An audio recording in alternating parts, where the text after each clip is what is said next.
आता आपल्या शहरात Khambalkar super speciality hospital Sawantpur वसाहत आपल्या सेवेसाठी 24 तास तत्पर।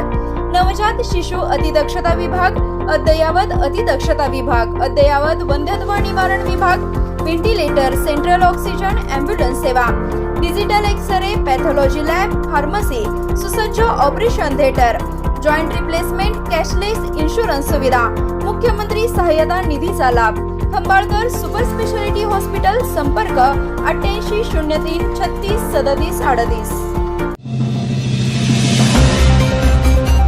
प्रेमात अडथळा ठरणाऱ्या पतीचा प्रियकराच्या मदतीने पत्नीने केला खून, पत्नी व 2 मुलासह प्रियकराला अटक। सांगलीच्या करोली टी येथे अनैतिक संबंधात अडसरा ठरणाऱ्या पतीचा पत्नीने प्रियकराच्या मदतीने खून करत आत्महत्येचा बनाव केल्याचा प्रकार उघडकीस आला। धक्कादायक बाब म्हणजे आपल्या मुलांच्या मदतीने पत्नीने पतीवर अंत्यसंस्कार देखील उरकून घेतल्याचा प्रकार घडला। कवठेमहांकाळ तालुक्यातल्या करोली टी येथील भरत करपे यांचा पत्नीनेच प्रियकर बाबाजी करपे यांच्या मदतीने 28 मार्च रोजी मारहाण करत गळा दाबून खून करत गळफास लावून पतीने आत्महत्या केल्याचा बनाव केला होता। त्यानंतर आपल्या दोन्ही मुलांच्या मदतीने व प्रियकराच्या साथीने रुग्णालयात दारू पिऊन मृत्यू झाल्याचं सांगत अंत्यसंस्कार केले होते। मात्र 12 दिवसांनी कवठेमहांकाळ पोलिसांना सदर घटनेची गोपनीय माहिती मिळाल्यानंतर पोलिसांनी या प्रकरणी तपास केला असता पत्नीनेच आपल्या पतीचा अनैतिक संबंधात अडथळा होत असल्याने प्रियकराच्या मदतीने गळा दाबून खून केल्याचं उघडकीस आलं। त्याचबरोबर खुनाच्या घटनेनंतर मृतदेहाची विल्हेवाट लावण्यामध्ये दोन्ही मुलांनी देखील मदत केल्याचं उघडकीस आले आहे। या प्रकरणी कवठेमहांकाळ पोलीस ठाण्यामध्ये पत्नी व मुलासह प्रियकराविरोधात गुन्हा दाखल करत अटक करण्यात आली आहे। कवठेमहांकाळ पोलीस ठाणे हद्दीत असलेले दूरक्षेत्र सलगरे यातील आमचे बीट अंमलदार पोलीस हेड कॉन्स्टेबल रवी गोसावी यांना त्यांच्या बीटमधील करोली गावामध्ये भारत इराप्पा करपे व 58 वर्ष यांचा दिनांक 28 मार्च या दिवशी त्यांची मिसेस नीलाबाई करपे व तिचा प्रियकर बाबूजी करपे या दोघांनी मारहाण करून गळा दाबून जीव घेतलेला आहे। अशा पद्धतीचं खून केला याबाबतची माहिती गोपनीय माहिती मिळाली होती। त्या गोपनीय माहितीच्या अनुषंगाने त्या शेजारी राहणाऱ्या लोकांकडे चौकशी केली असता त्या दिवशी 9:15 वाजताच्या सुमारास भारत इराप्पा करपे यांना नीलाबाई, त्यांची पत्नी नीलाबाई व बाबूजी करपे ही दोघं मारहाण करताना पाहिलेली लोक होती।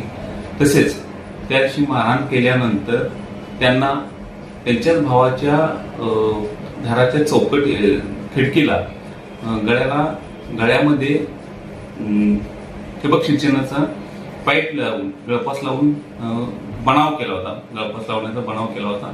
मात्र त्या ठिकाणी रोहन साळवे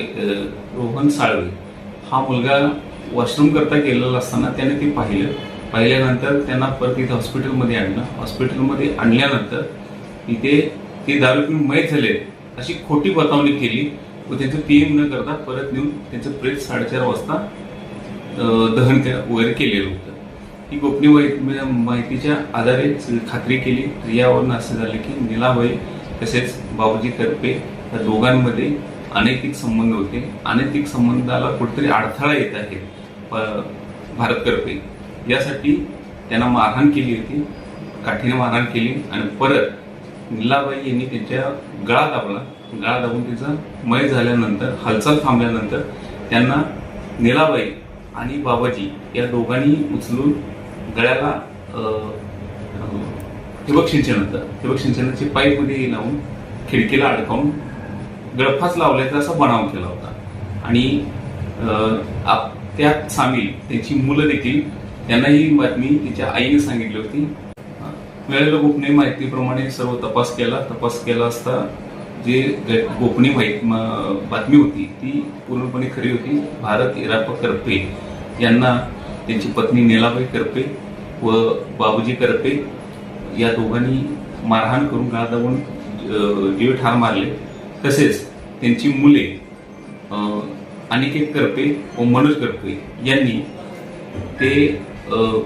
त्यांचे प्रेत विल्हेवाट लावण्यासाठी त्यांनी मदत केलेली आहे असं निष्पन्न झाल्यानंतर त्यांच्या विरोधात कवटेमंकाळ पोलीस ठाणे गुन्हा रजिस्टर नंबर 131/2026 BNS कलम 103(1) 238 3-5 प्रमाणे गुन्हा दाखल केला असून त्याचा तपास आम्ही स्वतः करत आहोत.